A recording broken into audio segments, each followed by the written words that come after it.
What if ancient civilizations across the globe independently discovered the same fundamental truth about a vital force that animates all life? What if the Chinese Qi, Indian Prana, Greek Pneuma, and Japanese Ki all describe the same metaphysical energy that connects body, mind, and spirit? Today, we're exploring the universal concept of life force energy that has shaped spiritual practices, healing systems, and philosophical traditions for thousands of years. This isn't mystical speculation. It's a documented, cross-cultural understanding of subtle energy that continues influencing holistic health, consciousness development, and spiritual transformation today. Prana is understood as the vital force that animates the body and mind. It's akin to the breath, yet it is also the subtle essence that fuels life itself. For the Japanese, Ki represents the intertwining forces of the universe that flow through every living being. Despite arising in completely separate civilizations, these concepts share remarkable similarities that point toward a universal human recognition of subtle energy. In the Sinosphere and Chinese philosophy, Qi is a vital force traditionally believed to be a part of all living entities. Literally meaning vapor, air, gas, or breath, the word Qi is polysemous, often translated as vital energy, vital force, material energy, or simply energy. The earliest mentions of Qi can be traced back to ancient Chinese texts, such as the I Ching, Book of Changes, and the works of notable philosophers like Confucius and Lao Tzu. The ancient Chinese described Qi as life force. They believed it permeated everything and linked their surroundings together. The Chinese worldview postulates that Qi is the primary substance from which all elements and life forms emerge and to which they return. It's a cyclic flow of creation and dissolution. Qi is considered both a physical breath and a metaphysical life force. In Hindu and Buddhist philosophy, prana is considered the vital energy that sustains life. Prana is a Sanskrit word that translates as life breath. It is believed to be an energy flowing through the body along specific pathways called nadi. The term prana originates from Sanskrit, meaning life force or vital principle. It is a fundamental concept in Hinduism, Ayurveda, yoga, and various Indian spiritual traditions. The ancient Greeks had pneuma, representing divine breath and consciousness. The Egyptians spoke of ka, the vital essence. Hebrew tradition describes ruach as spirit or breath. Across indigenous cultures worldwide, similar concepts appear under different names, all recognizing an animating principle beyond mere physical matter. These energy concepts aren't separate from, but deeply integrated with philosophical and theological frameworks. Taoism has Qi as one of its central tenets. As outlined in the Tao Te Ching, Taoism views the Tao as the source of all existence, and Qi as its manifestation in the physical world. The Tao represents ultimate reality, with Qi being how that reality expresses itself in manifest form. In Indian philosophy, prana connects to sophisticated metaphysical cosmologies. According to yogic philosophy, prana flows through channels called nadis, with the primary channel being the Sushumna nadi along the spine. As prana flows through the nadis, energy channels, the chakras act as regulators, ensuring that this energy is distributed appropriately throughout the body. Any imbalance in the chakras can affect the flow of prana, leading to physical, emotional, or spiritual discord. The chakra system represents one of the most sophisticated models of how subtle energy organizes consciousness and physiology. 7 major chakras correspond to different levels of awareness and bodily functions. The root chakra connects to survival and grounding. The sacral to creativity and intimacy. The solar plexus to willpower and identity. The heart to love and compassion. The throat to expression and truth. the third eye to intuition and insight, the crown to transcendent unity consciousness. This vertical arrangement mirrors the alchemical process of transformation from base matter to refined spirit. While the term prana generally denotes the universal life force, ancient yogic texts further dissect this concept, detailing 5 primary types of prana, collectively known as the Pancha Pranas. Each of these serves distinct functions in the body. Pranavayu, located in the chest region, it governs the heart and the respiratory system. This differentiation shows the sophistication of pranic theory, recognizing that life force operates through multiple vectors and functions simultaneously. From a theological perspective, these energy concepts bridge material and spiritual realms. In many traditions, the divine itself is understood as pure consciousness or energy, that manifests in increasingly dense forms until becoming physical matter. Human beings contain this divine spark, making us microcosms of the macrocosm. Working with subtle energy becomes a spiritual practice, reconnecting individual consciousness with universal divine consciousness. Carl Jung encountered Eastern concepts of energy through his study of yoga, alchemy, and Chinese philosophy. He recognized parallels between libido as psychic energy in his psychology and Eastern concepts of prana or qi. Jung didn't claim these were identical, but saw similar recognition that consciousness operates through energetic principles that can be blocked, transformed, and refined. The psychological dimension of energy work appears in how emotional and mental states affect energy flow. When experiencing stress, practitioners describe energy rising excessively to the head or chest, creating agitation and scattered thinking. Depression involves energy sinking to lower centers or becoming stagnant overall, creating lethargy and disconnection. Anger involves explosive expansive energy that can be destructive without proper channeling. Psychological complexes have energetic dimensions. An activated complex doesn't just change thoughts and emotions but affects how energy moves through the body. Someone in the grip of a mother complex might feel energy drain from their own center and orient toward others, reflecting psychological enmeshment. Working with complexes involves both psychological integration and restoring healthy energy flow. The concept of psychological projection can be understood energetically. When you project disowned aspects onto others, you're unconsciously directing psychic energy outward rather than integrating it internally. Withdrawing projections and integrating shadow material involves reclaiming that projected energy, making it available for conscious use.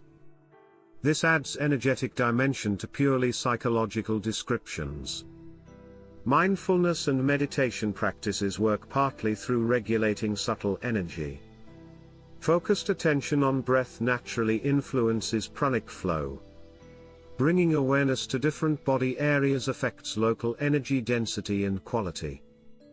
These aren't just psychological shifts but involve working directly with the subtle energy substrate underlying consciousness. Modern neuroscience may not have frameworks for this yet, but experiential traditions have developed sophisticated understandings through centuries of practice. Qigong involves coordinated breathing, movement, and awareness. It is traditionally viewed as a practice to cultivate and balance qi. With roots in traditional Chinese medicine, philosophy and martial arts, Qigong is now practiced worldwide for exercise, healing, meditation, and training for martial arts. Typically a Qigong practice involves rhythmic breathing, slow and stylized movement, practicing mindfulness, and visualization of guiding qi. Pranayama, the yogic science of breath control, provides systematic methods for working with prana. Different breathing patterns produce different energetic and psychological effects. Alternate nostril breathing balances left and right channels. Breath of fire builds heat and energy. Extended exhalation activates parasympathetic calming. Ocean breath creates steadiness and presence. These aren't just mechanical respiratory exercises but technologies for consciously regulating life force. The balance and interplay of these elemental energies are vital for health, and Qi plays a central role in maintaining this equilibrium. Traditional Chinese medicine views disease as fundamentally involving Qi imbalance or blockage. Acupuncture works by inserting needles at specific points along meridians to unblock and redirect Qi flow. Herbal medicine provides substances that nourish different types of Qi or clear stagnation. Martial arts provide another context for energy cultivation. Qi is a didactic concept in Chinese, Vietnamese, Korean, and Japanese martial arts. Martial Qigong is a feature of both internal and external training systems in China and other East Asian cultures. Internal martial arts like Tai Chi particularly emphasize developing and directing Qi for both health and power. The ability to project force without muscular tension involves channeling Qi rather than relying purely on physical strength. Japan's conceptualization of Qi goes beyond physical energy, weaving itself into the very fabric of the nation's spiritual, emotional, and psychological constructs.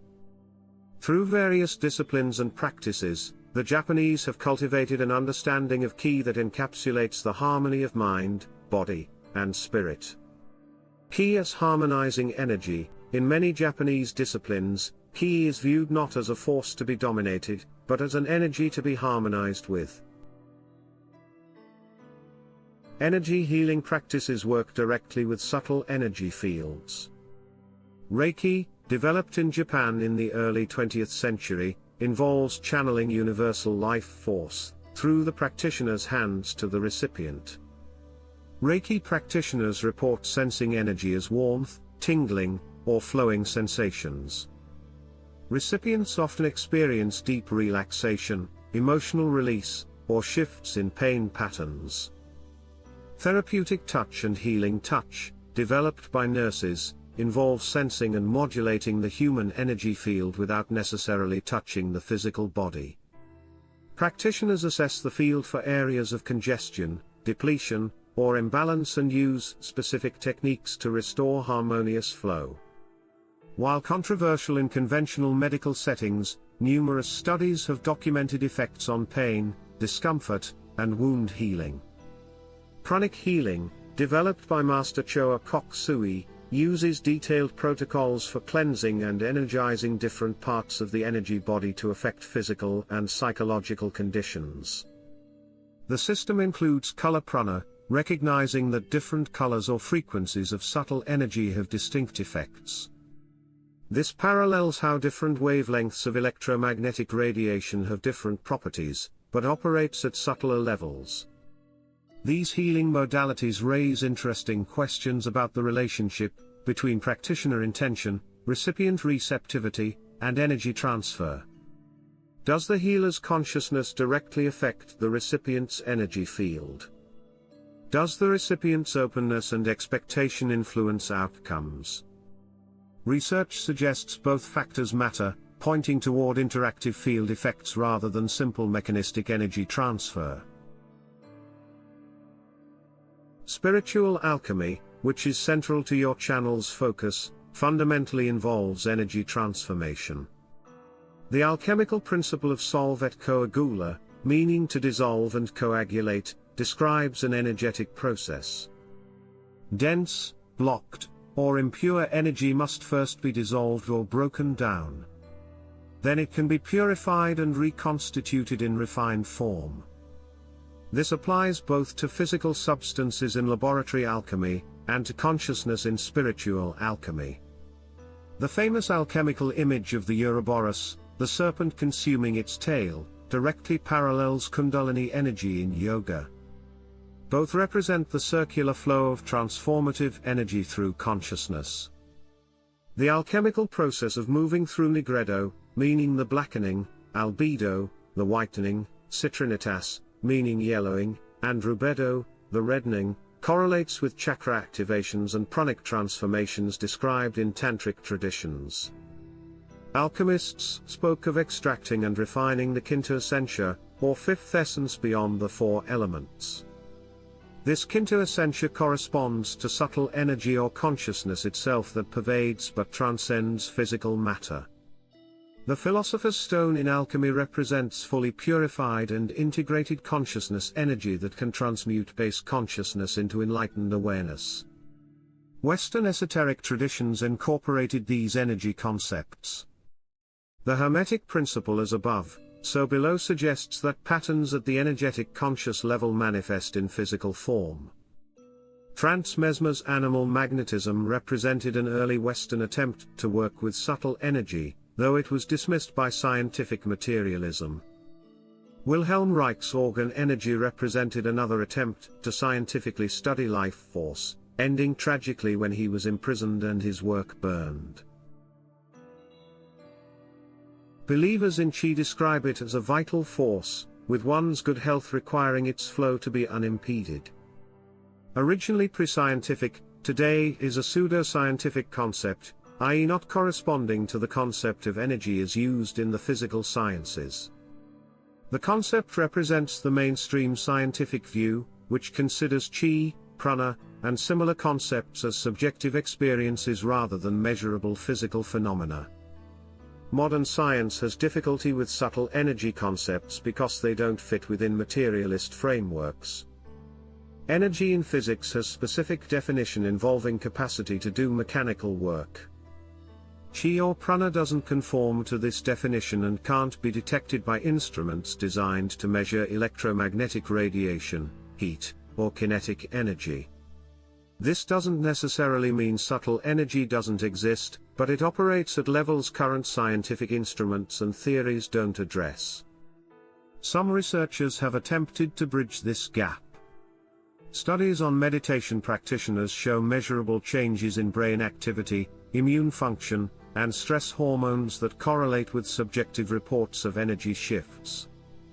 Research on acupuncture demonstrates effects on pain, inflammation, and neurological function that may involve mechanisms beyond placebo. The existence of meridians and acupoints hasn't been confirmed by dissection, but functional imaging shows that stimulating traditional acupoints activates specific brain regions. The challenge is distinguishing genuine effects from placebo, expectation, and natural healing processes. Well-designed studies controlling for these factors have shown some consistent effects, particularly for acupuncture and certain mind-body practices. However, the specific mechanism remains unclear. Is it purely neurological and biochemical, or does it involve subtle energy that science hasn't yet developed frameworks to measure? You don't need to resolve the scientific debate to benefit from energy practices. Regardless of mechanism, techniques for cultivating and regulating subtle energy produce measurable effects on well-being. Start with simple breath awareness.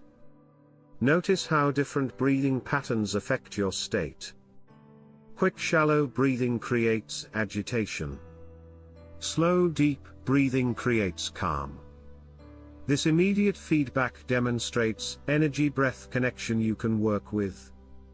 Develop body awareness through progressive relaxation or body scanning. Notice areas of tension, numbness, warmth, or tingling.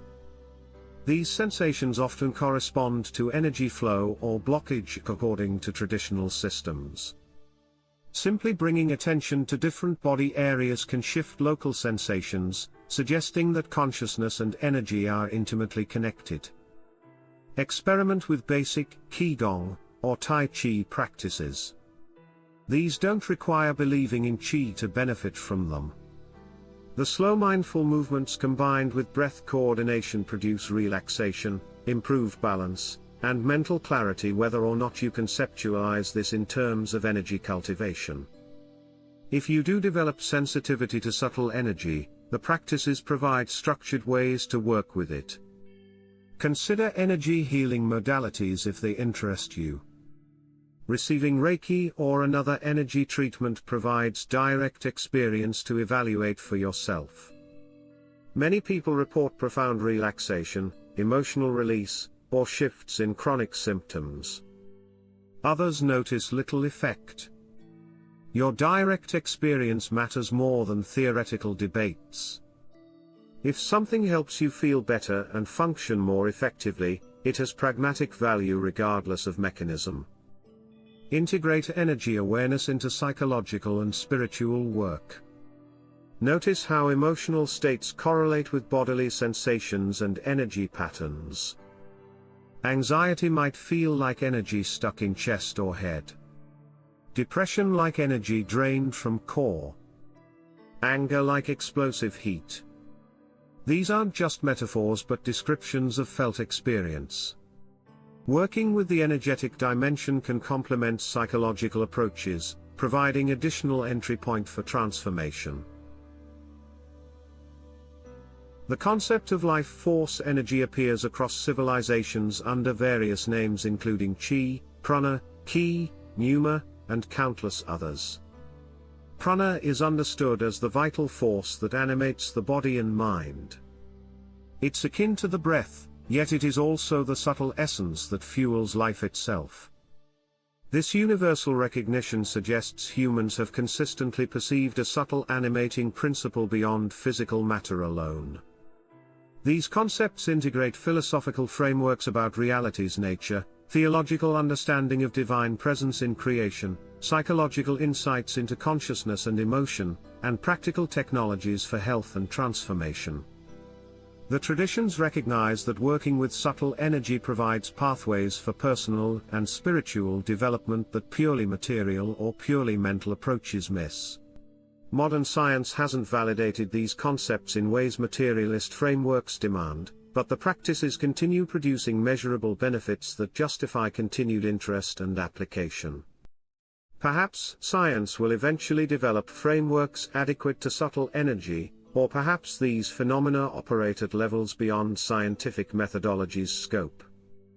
Either way, the experiential traditions offer practical wisdom about consciousness, healing, and transformation.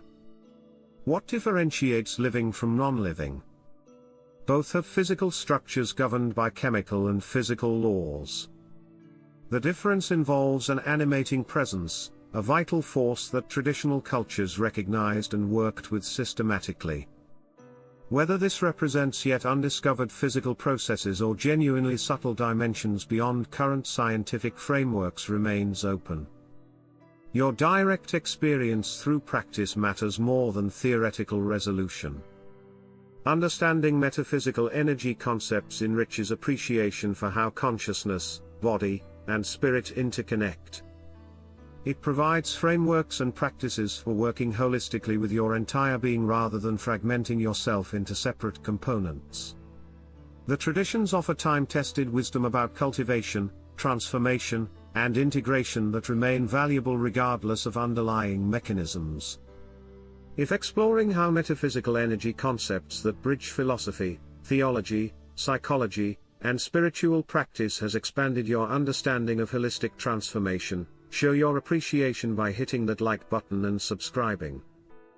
Share this with anyone interested in the subtle dimensions of consciousness, and ancient wisdom about life force cultivation. Until next time, may your energy flow harmoniously,